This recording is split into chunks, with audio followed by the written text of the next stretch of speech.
पूरी दुनिया में 195 कंट्रीज हैं और सिर्फ 5 महासागर हैं। उनमें से एक पूरा का पूरा महासागर का नाम हमारे भारत के नाम पर रखा गया है। आई होप कि ये बात आप सबको पहले से पता होगी, लेकिन क्या आपको पता है ऐसा क्यों है?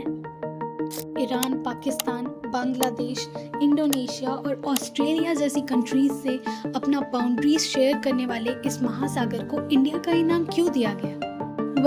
इसका एक कारण यह भी है कि इंडियन ओशन में सबसे लंबी तट रेखा यानी कि कोस्ट लाइन भारत की ही है। और दूसरा और मेन कारण जानने के लिए हमें समय में थोड़ा पीछे जाना होगा। 1497 में वास्को ड गामा अपनी एक यात्रा पर निकले, समुद्री यात्रा पर, और 1498 में वे भारत पहुंचे। वास्को ड गामा एक ट्रेडर यानी कि व्यापारी थे, तो भारत में उन्होंने व्यापार किया और फिर वापस यूरोप चले गए।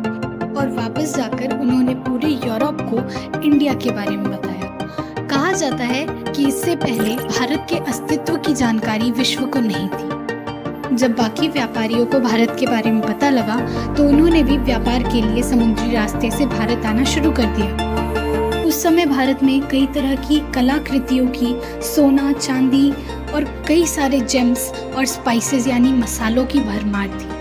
और इंडिया उन व्यापारियों के सामान के लिए एक अच्छा मार्केट भी था, जिसने काफ़ी सारे व्यापारियों को अपनी ओर आकर्षित किया।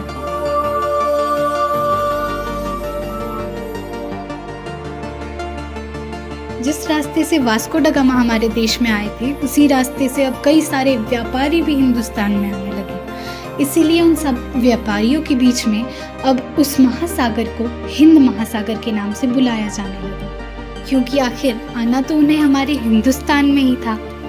खैर, इस महासागर के लिए हिंद महासागर यानी कि इंडियन ओशन नाम का प्रयोग ऑफिशियली 1515 में किया गया। है ना हमारे लिए गर्व की बात? Do like, subscribe and share.